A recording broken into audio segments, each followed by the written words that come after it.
बिस्मिल्लाहिर्रहमानिर्रहीम, अस्सलाम वालेकुम।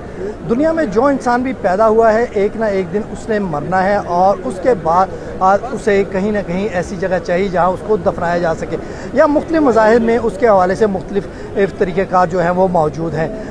ऐसे ही अगर केस हो जाए आदमी के साथ और उसके कोई अजीज़ व क़ारिब फौत हो जाएं और फिर उसे दफनाने के लिए कोई जगह ना मिले या उसे दफनाने से रोक दिया जाए तो ये एक बहुत बड़ा अलमिया जो है वो बन के माशरे के सामने आता है। ऐसे ही अलमिया के बारे में आज हम बात करने जा रहे हैं। हमारे साथ आज सीनियर कानूनदान जावेद इमरान रांझा साहब मौजूद हैं। इनसे बात करते हैं कि ये स्टोरी है क्या, थोड़ी सी इसकी तफसीलात जो है वो हमसे शेयर कीजिए। इमरान साहब थोड़ा सा बताइएगा इस बात। जी, अस्सलाम वालेकुम तारिक भाई, बेसिकली ये वाक़या है फैसलाबाद का गांव है, तहसील समंदरी में 212 गाँव पे।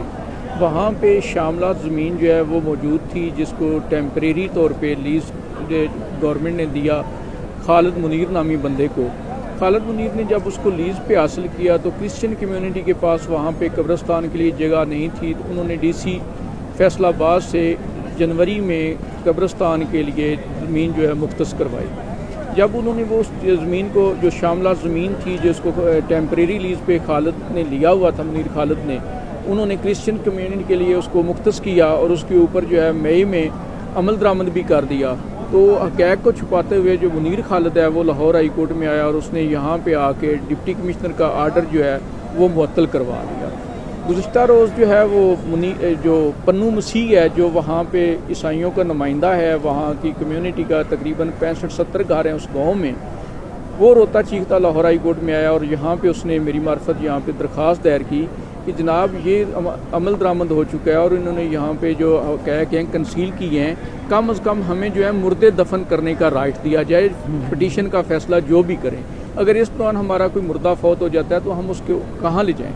इसके ऊपर ऑनरेबल हाई कोर्ट के जज साहब ने पन्नू मसीह की दरख्वास्त के ऊपर नोटिस किया है और फ्री कैंप से पूछा है कि जनाब आपने कंसीलमेंट ऑफ फैक्ट की है, आपका जो आर्डर है वो ऑलरेडी एग्जीक्यूटेड हो चुका है, तो इसका आप जवाब दें। अब नेक्स्ट डेट पे जो है वो फ्री के मुखालिफ जो है, जो पिटिशनर है मुनीर खालिद, उसको इस हवाले से जवाब देना पड़ेगा कि क्या ये आर्डर एग्जीक्यूट हो चुका था या नहीं हो चुका था।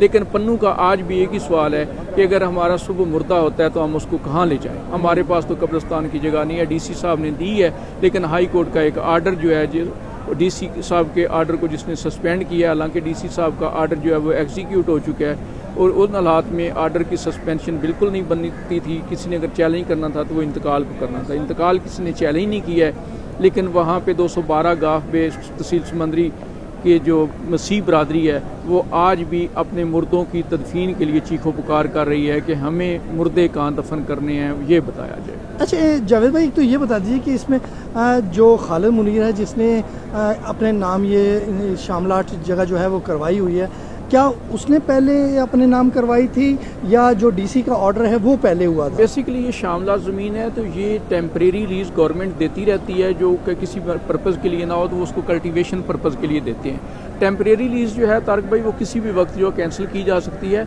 वो सारी ज़मीन उन्होंने कैंसिल नहीं की, उन्होंने जो क्रिश्चियन आबादी के साथ वाला एकड़ है उसकी टेम्परेरी लीज जो है वो कैंसिल करके वो क्रिश्चियन कम्युनिटी के कब्रिस्तान के लिए मुख्तस की है। तो इस वक्त उसके क्या स्टेटस है, लोग जो हैं वो किस किस्म की परेशानी में मुब्तला हैं? क्योंकि परेशानी में ये है कि बेसिकली तो हाई कोर्ट का आर्डर जो है वो तो इफ़ेक्ट नहीं करता, लेकिन एक आर्डर आ चुका है। डीसी साहब को उन्होंने आर्डर सस्पेंड किया है, लेकिन डीसी साहब जो है उनका आर्डर एग्जीक्यूट हो चुका है। ज़मीन जो है वो कब्रिस्तान के नाम मुंतकिल हो चुकी है। हाई कोर्ट से ये बात छुपाई गई थी, वो मई में इम्प्लीमेंट हुआ और हाई कोर्ट ने जून में जो है वो आर्डर जो है वो सस्पेंड किया है। अच्छा। इन हालात में जो है वो जो डीसी का आर्डर फिनैलिटी अटेन कर चुका है, नेक्स्ट डेट पे हाई कोर्ट जो अपना आर्डर रिवर्स करेगी। अच्छा, इसमें आपने जो लाहौर हाई कोर्ट का ऑर्डर है उसकी तशरीह भी मांगी है और जो हमने जो मुनीर आदमी खालिद मुनीर है वो क्या वो वहाँ पे मुर्दे दफनाने की इजाज़त नहीं दे रहा लोगों को?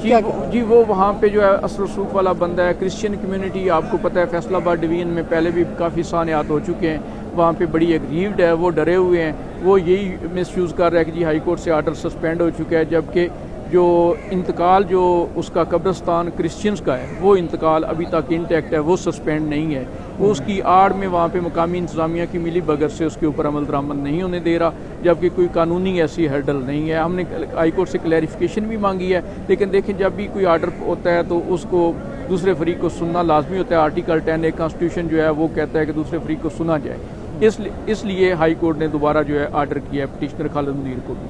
ٹھیک ہو گیا۔ یہ جاوید رانجھا صاحب تھے جو بتا رہے تھے کہ جو پٹیشن ہے وہ دائر کر دی گئی ہے، اس پر نوٹسز جو ہے وہ جاری کر دیے گئے ہیں کہ ایک تو آرڈر کی کلیئرنس چاہیے کہ آرڈر ایگزیکٹ ہے کیا جس کے باعث جو ہے وہاں پہ مردوں کو دفنانے سے روکا جا رہا ہے۔ اس لیے سمندری میں عیسائی برادری جو ہے وہ شدید پریشانی کے عالم میں مبتلا ہے۔ ایک نئی سٹوری کے ساتھ پھر آپ کی خدمت میں حاضر ہوں گے، تب تک کے لیے اپنے میزبان طارق خان کو اجازت دیجیے۔ السلام علیکم۔